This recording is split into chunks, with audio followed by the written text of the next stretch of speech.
I start screaming, Jesus, I'm sorry. Jesus, I'm so sorry.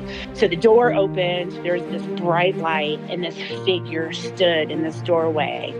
It was Jesus. Like my soul, like I knew it was Jesus, and he was so hurt.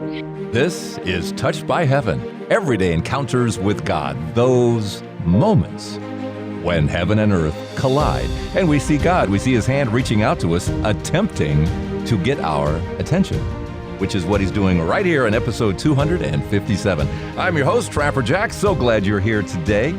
When evil looks like sunshine, Jen's flight from New Age.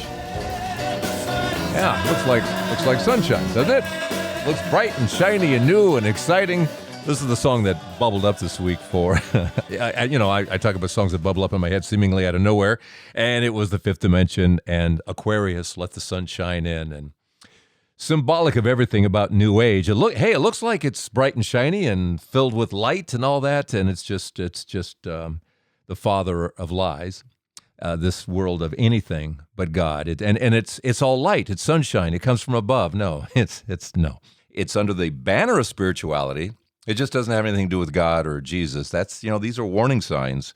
This has been coming up a lot, and the Holy Spirit once again emphasizing the fact of paying attention, of the discernment of what comes from above, what comes from below, what is leading you to Jesus, what is leading you away. Or as our Irish friend Joe said just a couple of weeks back, you're either walking towards God or you're walking towards hell. There's nothing in the middle. You're either filled with the fruits of the Holy Spirit or you're either filled with the fruits of the other fella.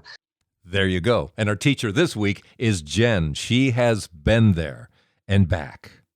Hello? There she is. How we doing?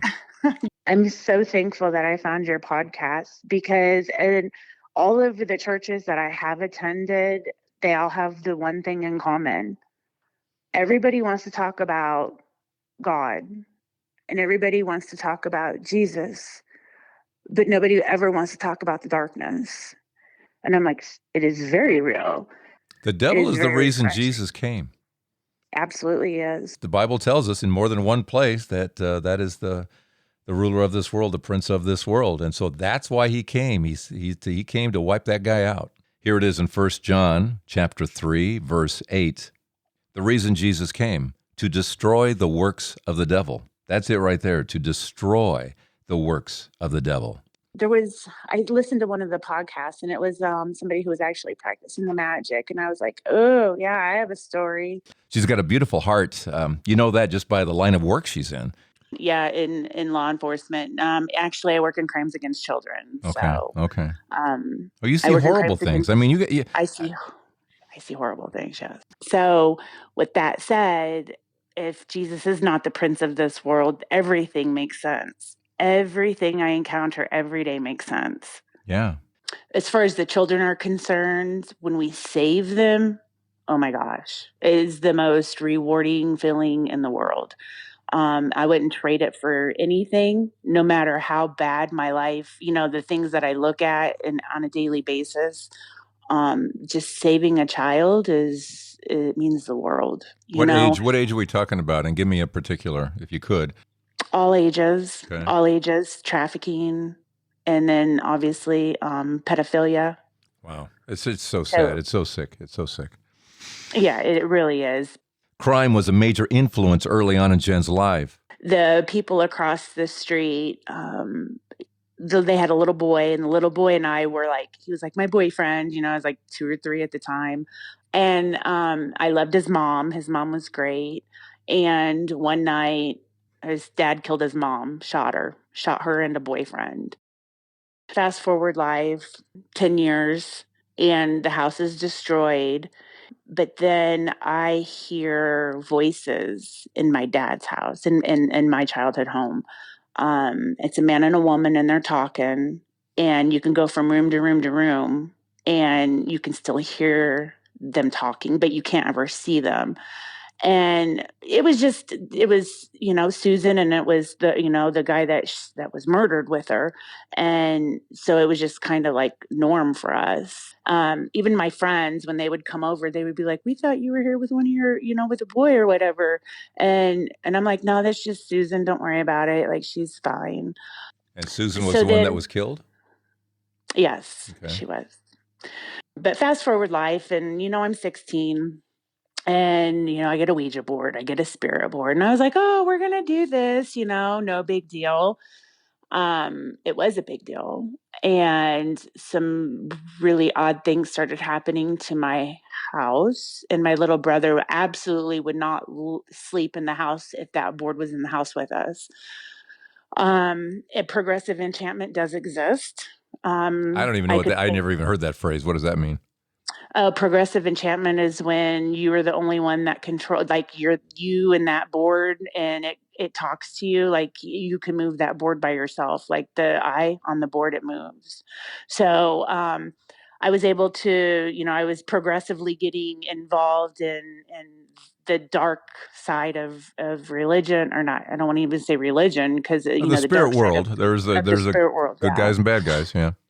Oh gosh, I had a dream one night, and in this dream, I looked at myself, and I was playing the board by myself. And it was like a side profile. So I could see like the edge of the table. And I could see there was probably, I want to say, thousands of spirits that were trying to come through the board.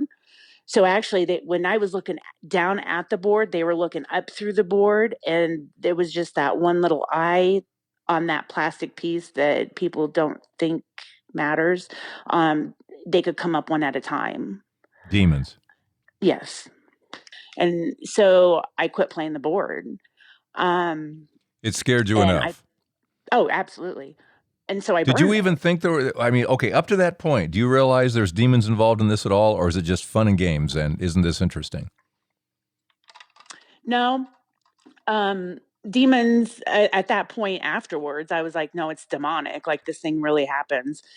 What was it And then before, though? I mean, before you see that dream, what was the Ouija board to you? oh, it was a game. Are you kidding me? It was just a game. Me and my girlfriends, we'd sit around and we'd play this board, and it was a joke because like it would spell out words, but they were horrible spellers. But then they spelled I was like, well, what, who's on the board? What's your name? And then we would write it down, and it was Natas, natas, but spell that backwards. Mm. They're playing with And you. I They're just playing with you. right. Now, your So brother, then, meanwhile, is saying, I'm out of here. I can't handle this. This is he apparently knew. Older or younger brother? oh, he's younger. Younger He's younger. brother He's 5 years understood younger. this was not right. Something's going on here. Yeah, he did not, and to me, it was just all fun and games. And then I had that dream, and I was like, oh, I'm going to burn the board. So I lit the board on fire. Actually, I doused it with gasoline, and three of my girlfriends and we took four lighters and we lit it on each corner. And the last thing to burn on that board was the word no. Hmm. And I was like, yeah, that is something Where'd you do else. this? Backyard? Where are you? Yeah, in the very, very, very backyard. I lived on a large acreage, so it was like way in the back corner. But Meanwhile, though, yeah, you've invited demons into your house. So, okay, you got rid yes. of the board. Did they leave too? Um, I never had any ill things happen to me Okay. after that.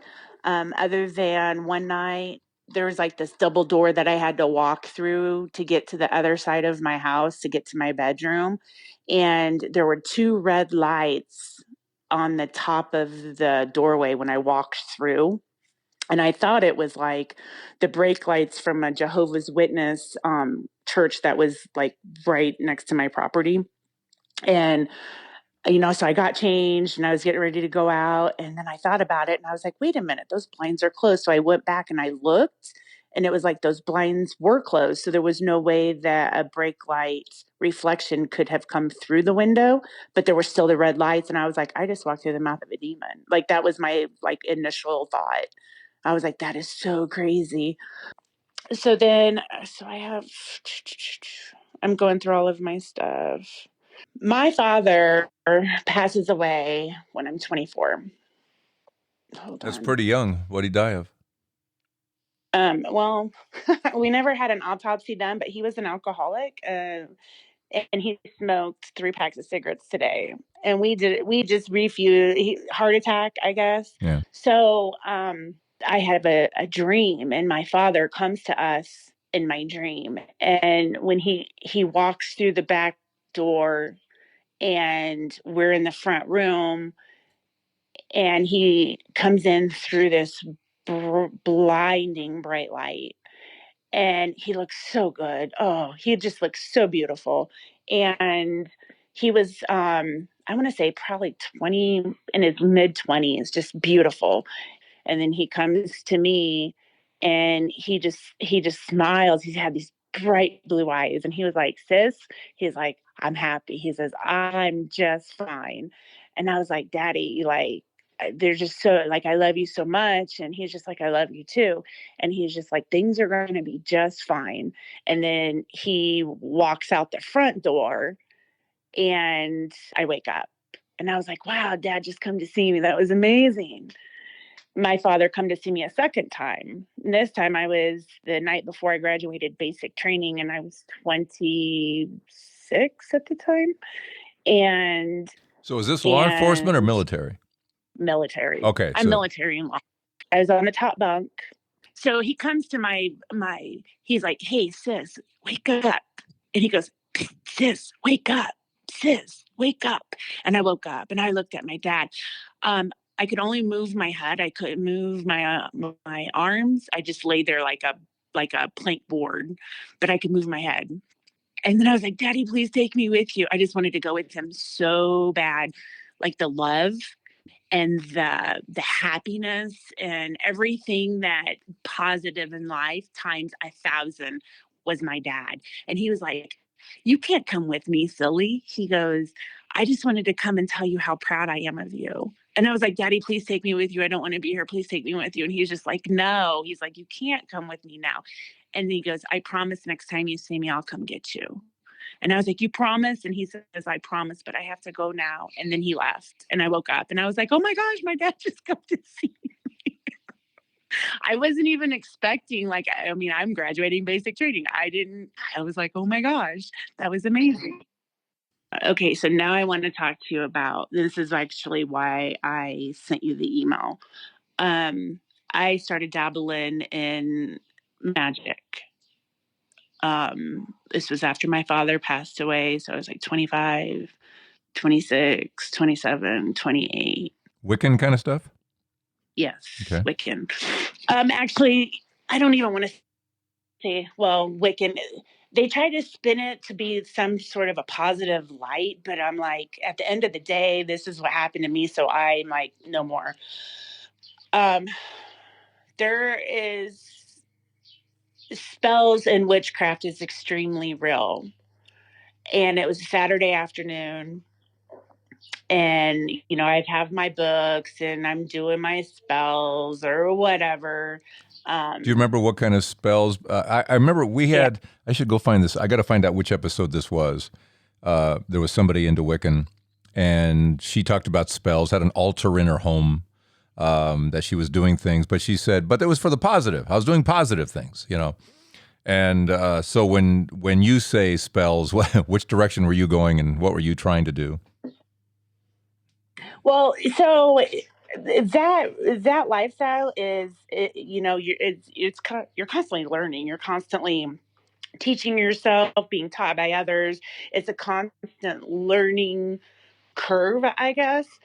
And all I can say is, like, okay, so you have the movie series Harry Potter. A lot of those things that they can do on that movie, or that they portray to do on that movie, you actually can't. You can do that, but Did you say there was can this do thing. that? Yeah, yeah, oh yeah, yeah. Okay. It's And what would be an example of that? people who practice that. That movie is spot on several different things. But I did this spell, and I actually I perfected it, and I was able to see in real time. It was kind of like, um, I don't really want to. A screen is what it is, and you can actually see things that are happening in real life. And I didn't actually believe it when I was doing it. And then the man who I was with at the time, I called him, and I'm like, "Hey, what are you doing this for?" And he was like, "How did you know that?" And I'm like, because I'm watching you. And he was like, you need to quit doing that. So anyway, it was a Saturday afternoon. I'll never forget it. And, I have 3 dogs in my house, and I have this small TV room. So the windows are open. I go lay on the sofa. TV's playing. Dogs are taking their nap. Beautiful breeze, perfect napping weather. So I take a nap. So I thought. So I'm on this blue and white checkered sofa, and I'm staring at this medallion we have hanging on the wall in my dream. Anyway, this big black spider, man size, comes up and stands on my chest. And this spider, it looks like a black widow, and it's got a million legs.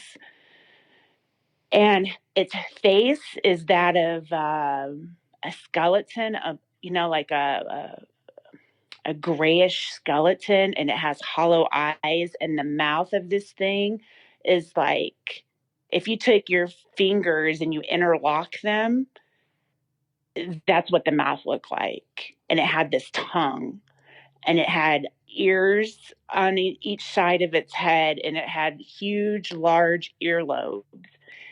And the sense that I got, and it was like it had its tongue, and it's sticking its tongue at me like a snake. And I am petrified.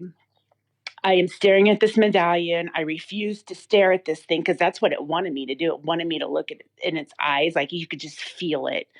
And it was like pulling at me, um, like a vacuum. And I just refused to look at it. And I can't move my arms. I can't move my legs. I can't move my head. The only thing I can do at that point is move my eyes. And I'm just locked onto this medallion hanging on my wall. And I'm just like, and in the depth of my soul, like a point where people don't even realize exists, I start screaming, Jesus, I'm sorry. Jesus, I am so sorry. And I start singing, um, Jesus loves me, this I know. I sang that, and I'm like, Jesus, please forgive me. I'm sorry. I won't play with magic anymore. Please forgive me, forgive me, forgive me. Um, and for minutes, like it took for a long time. And next thing I know, this thing goes away. I'm taken into this room. It's a cold room. And the only thing in this room is a stone that is sitting in the middle of this floor, and huge walls. And it's circular. It's a circular room, and it's a stone. And I'm kneeling at this stone, and I'm chained to this stone. And again, I can't see anything. I can't move. I'm just sitting there, and I got these chains on me. And the only thing that I can do are just move my eyes. And then to the left of me, this doorway opens up, and I'm begging at this point for forgiveness. And like I said, in a depth of my soul that you just don't even realize exists. And I'm like, Jesus, I am so sorry. I promise I'm going to shut those books. I'm not ever going to do that again. And he was angry when Jesus, and it was, so the door opened, there's this bright light, and this figure stood in this doorway. And nobody can tell me I mean, it was Jesus. Like my soul, like I knew it was Jesus, and he was so hurt, and he was so sad, and he was so angry, and like all those feelings just emanated from him. Was he angry at you? Yeah. Yeah, he really was. He was just sad, hurt, anger, like, because anger is on the same spectrum of, being sad. Um, just hurt. And I told him, I was like, I am so sorry. God, please forgive me. I love you so much, and I will never practice magic again. And the next thing I know, I wake up, and my dogs are still sleeping. The TV's still on. The breeze is still blowing, and I get up, and I just look at my dogs, and I look over at the table, and I'm like, I'm done. I put everything up, closed all my books, and those books have been in storage since 2009, and I refuse, like, I don't even know what to do with them, but I'm not touching them. Let's pause right about here. Then more with Jen here on Touched by Heaven. Everyday encounters with God. Patreon shout out goes to Sam. Thank you so much, Sam Brooks, for joining the family at patreon.com or episode 257. You can come right here. 257, touchedbyheaven.net, and click your way through. Thank you so much for keeping this going. You are the fuel. These stories and the financial help makes it all go week to week. So thank you, Sam. Touchedbyheaven.net or patreon.com and search for Tramper Jack. Also, this episode is sponsored by MedjugorjePilgrimage.life. Aaron Chrysler working directly with Maria, one of the visionaries in Medjugorje. And you'll see Maria, and you'll be with her at some of those apparitions down in the chapel, which is beautiful also. The whole place is beautiful. The whole place is peaceful. Mary, as the Queen of Peace, has been coming to the visionaries since June of 1981. It's like no place I've ever been or my wife has ever been, and that's why we're going back in May. That's all sold out. But if you're interested in October to go over with Aaron Chrysler, then go to MedjugorjePilgrimage.life. Medjugorje spelled MEDJUGORJE, pilgrimage.life. The dates, October 13th through the 20th. We loved the weather during October last year. Perfect, 60s, 70s, that kind of thing. It was just ideal. And everything is strollable, if you will. It's like you just stroll, down the hill and head to church, or if you have to go any distance at all, it's $5. Seems like everything was $5. It's just that kind of thing. So, but check it out at MedjugorjePilgrimage.life, October 13th through the 20th. I know last year for Beth and I, we worked it kind of around our wedding anniversary, where we thought, we haven't been anywhere in a long time. And then within just a few weeks, all of a sudden, Aaron Chrysler walked into our life, and it all just kind of came together. If it comes together for you, you'll know. Because Mary may be calling you. You maybe already know that. MedjugorjePilgrimage.life. And we'll share stories, okay, about your experiences.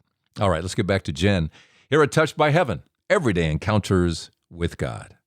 I don't want to say that I religion hopped, but I've been to several different churches of different faiths, Baptist, Methodist, Lutheran, Mormon, Seventh-day Adventist. You are devout Catholic, so your podcast is like extremely, I guess, important to me because I'm learning a lot, like about the rosary and things like that, which I have to tell you about that too.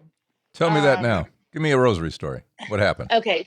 Well, it wasn't the rosary because I don't have a rosary. And I'm like, do I buy a rosary? Like, do I go to the church and get a rosary? Like, I don't even know. But I prayed. In my line of work, we have annual inventory, and there was a cell phone that I had misplaced. And I'm like, I don't know where this phone is. So they're like, well, if you can't find the phone. So I prayed to Mary for the first time ever in my whole life. I'm like, Mary, I need to find this phone. And that night I come home from work and I look in a drawer that I never used, and I'm like, there's the phone. It's sitting right there. And I was like, you got to be kidding me. In a drawer you never open, right? Yeah, I was so weird. I was like, so I call him and I'm like, oh my gosh, I found the phone. And they're like, good, bring it in so we can, inventory. And I'm like, okay. So I was like, wow, she's very powerful, very powerful. Yeah, she does more than locate phones. Yeah, right. Just a little bit. But that's a nice first sign for you. That's a good introduction. That's good. Absolutely. I was like, oh, thank you so much. And I just thought it was really ironic how I was looking for that phone for like 2 weeks. And then I prayed to Mother Mary, and all of a sudden I'm like, look in the drawer. Like, I never get in this drawer. And there it is. And I was like, holy cow, there's this phone. Like, she shows up at interesting times, She just shows up. So then like I said, I have dabbled in a lot of things throughout my life, and I have a lot of experiences. And what I can tell you is this much: anybody that practices things that they shouldn't be playing with is bad. And we'll go back to this because, okay, at age 16, you're throwing it away, you're burning it up. But there's still a lure, isn't there? There's still something going on there that for a number of years you were dabbling in it again. Was there an altar, just a table? What would you call it that you were doing your stuff on? Oh, no, it was just a table. It was just Mm, my kitchen table. yeah. It was just my kitchen table, and Are you married at this time? I was at the time. You Yes, have kids? yes, yes, I did. Mm. Yes, I Were did. they And approving? Were they part of it? Were they just, oh, that's just mom being a little crazy? no, they both believe too. They believe in the good, and they light in the darkness. My children are both um, educated in both facets of the world, and they don't want to say, I don't want to say they said I was crazy, but they probably did. I mean, they never come out and said I it. I can't know they don't remember dabble where I in it. just read about, you mentioned the reality of the dark arts that is very real Hmm. about being able to see things. I mean, there are people who have sold their soul to the devil to be able to do certain things in this world and to see certain things and to have power. It's pretty sick. Oh, don't I know? Um, yeah, it is sick and it's sad. But then again, here we go, who was actually the prince of the world, you know? Yeah. Um, A lot of times, especially at earlier in life, you don't care all that much where it comes from. It's just that, oh, somebody on the other side is contacting us, and you don't realize what you just walked into and opened up. You know, right. I can't remember if we ever. I think somebody had a Ouija board, somewhere early on. I think I saw one once, maybe. But and again, it's just this is just all fun and games. This is just kind of whatever.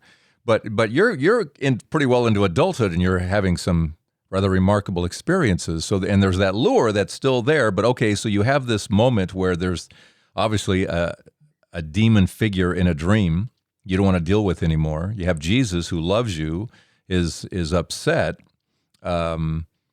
with you. So what happens right at the end of that? I mean, it's like, Why I practiced the magic and then I went back to the magic. I went through traumatic experiences in my life. I'm not going to get into any details on that, but I think the trauma that I was trying to sift through or to overcome had a lot to do with, I can't control what's happening to me, in the real world, like in our world. So, so it was just something to take my mind off of my current situations, at the time. yeah, and something you had some control in. You were getting, Hmm. yeah, you were having experiences, so, and you were kind of in control of that theoretically. Yeah, Yeah. theoretically. And then the dream happened. And so I put my books up and I was like, I ain't doing that no more. Put them in storage and that's where they're still at. And I faithfully pay that storage bill every month because I'm like, you know what? Until I figure out what I'm going to do with them, they can stay there. Anyway, They always say you that's should my burn story. that kind of stuff because if you bury it, somebody's going to find it. Somebody's going to find it in a garage, in a warehouse, and they're going to read it. So you really have to destroy them. Yeah, you can't bury it because that means growth. I'm Yeah. afraid if I burn it, I'm afraid that the things that I did are going to be infant, like for forever and ever, like there. Um, so I'm like, No, I called the I Catholic vote for priest and I was bonfire on just that like, one. I vote for a bonfire. Yeah, just do throw it you? all in So there. I called the Catholic priest. I was like, what am I supposed to do with this? And he asked me if I was Catholic, and I said no. But It shouldn't have made any difference. He didn't give you an answer. no, he didn't. He didn't know what to do with it. This is But not an area that there's. You actually probably should talk to every diocese, not every diocese, but most the diocese that you live in. I'm sure has somebody who's involved in exorcism and things like that. Not that you necessarily need an exorcist, but he might be able to have the expertise of how to remove those articles from the world. Okay. So right, I would call right. your diocese, your cathedral there, and kind of state a little bit about it, and they'll get you in touch with somebody who knows that kind of thing, you know. Right. So you've been okay for a few years. Oh yeah, absolutely. Yeah, Yeah, because I just quit. I quit doing all the bad stuff, or I don't want to say bad stuff, dark stuff. I yeah. quit playing in the dark arts because it is real. What would you And say to somebody do you ever come across somebody who is like getting into this stuff, or this is fun, or can you kind of evangelize on that now on a? personal level, or do you see much of it? I don't really see much of it. This is something that we don't, people don't talk about. They're not really open about it. And I don't put myself in a situation like I don't go into like a spirit shop or, Like New Age stores and stuff. Yeah, yeah, yeah. I don't partake in those things. So I'm never around it. But if I was to meet somebody that was getting into it, I would tell them, my story. It is very real and it is very dark. And the things that you do, you pay back for. You do pay back. And you don't have any control over how it's paid back. You're what you ask for, nothing is free.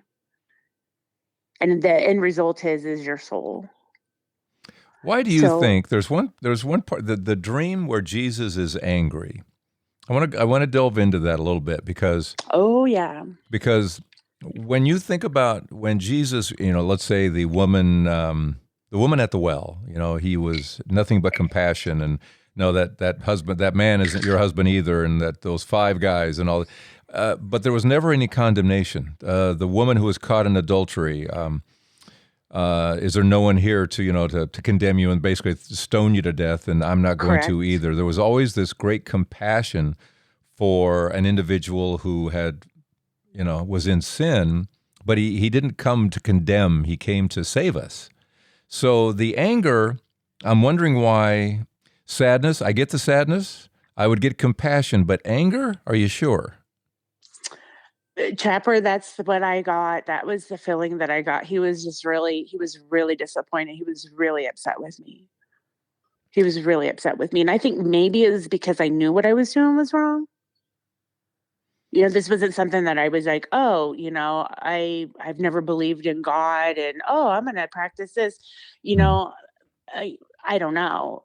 All I know is that it scared me to the point to where I don't want to say it scared me, but it Woke you up. it put me back on my straight path.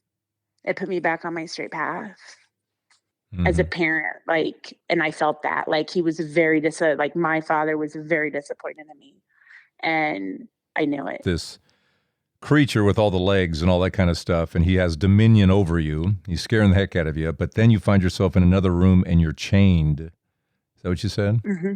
Yes, Obviously I am. slavery of sin, slavery to something dark, Yes, symbolism. I just know that that room was extremely cold.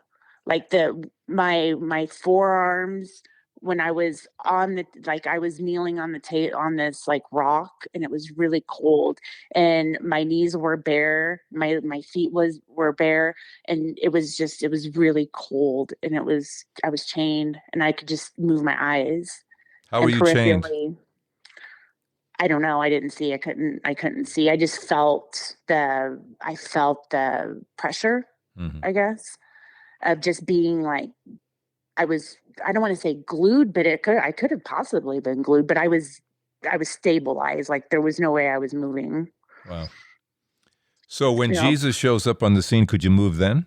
no. All I could peripherally, like just my eyes, like I looked over to the left and I And saw him standing there. in another I room. felt him. Yes. And he's looking at you, and then the dream ended? Yeah, once I was like begging for forgiveness and then I woke up and I sat up and I walked into the room where the books were and I closed everything up and all the oils and everything I put in a bag and I put it in a closet and then they ended up in a storage unit because I'm like, I don't want them in my house anymore.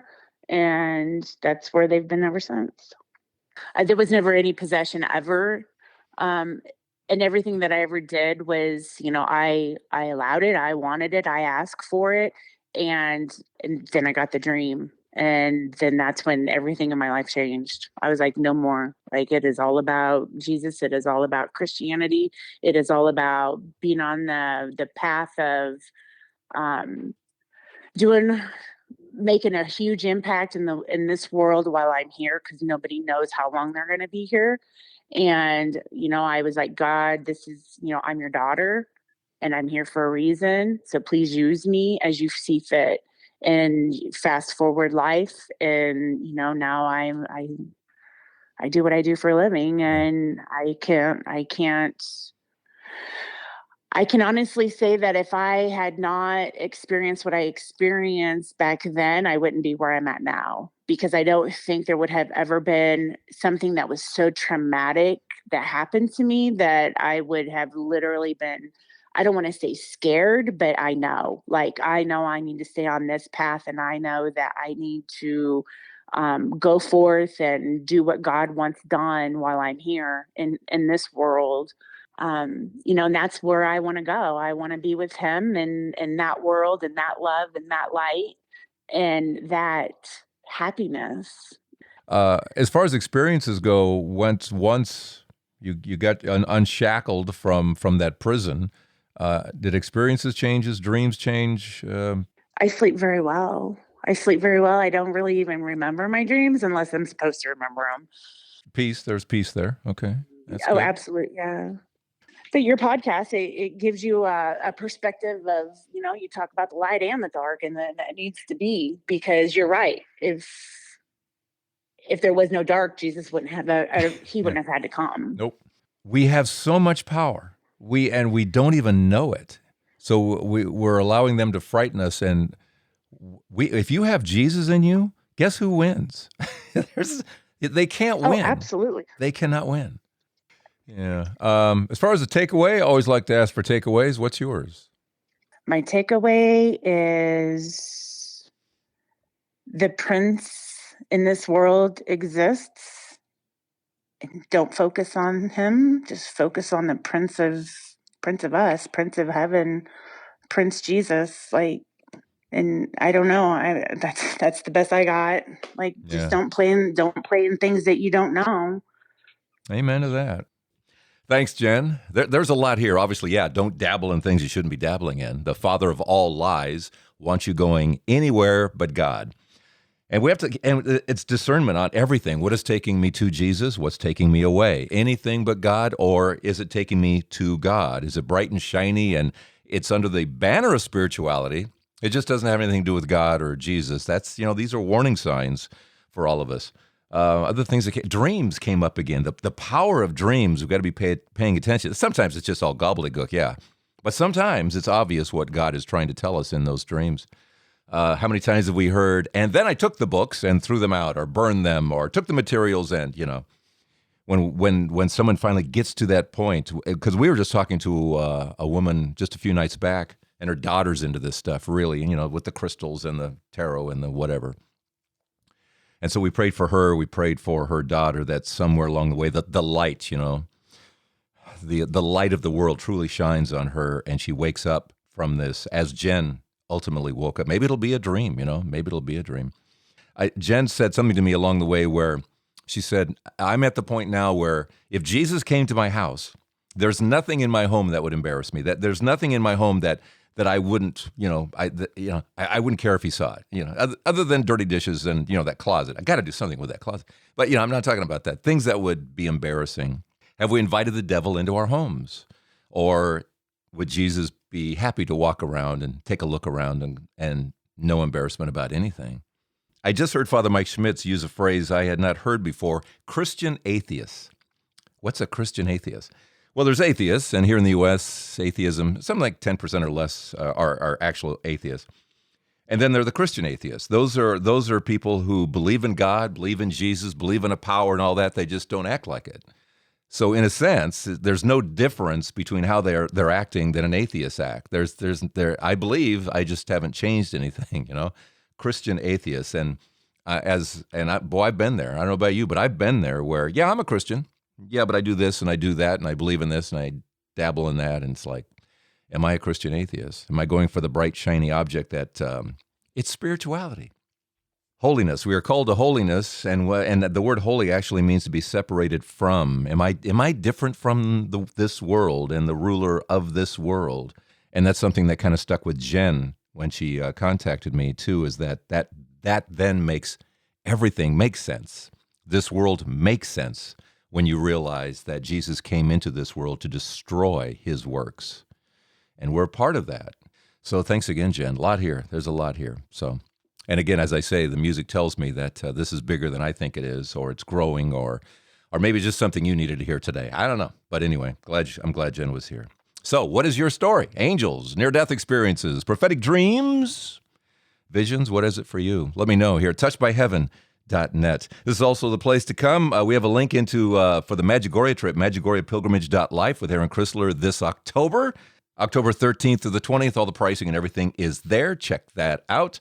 Thank you so much for your Patreon support here at episode 257 or patreon.com and search for Trapper Jack. Thank you so much for being here, and we'll do this again next week. Touched by Heaven, everyday encounters with God. I'm Trapper Jack. Yeah, I do this podcast, but the other thing I like to do is go on that other show, where you kind of stand in a lineup, and then you look right, and then you look left. I always listen to Dateline.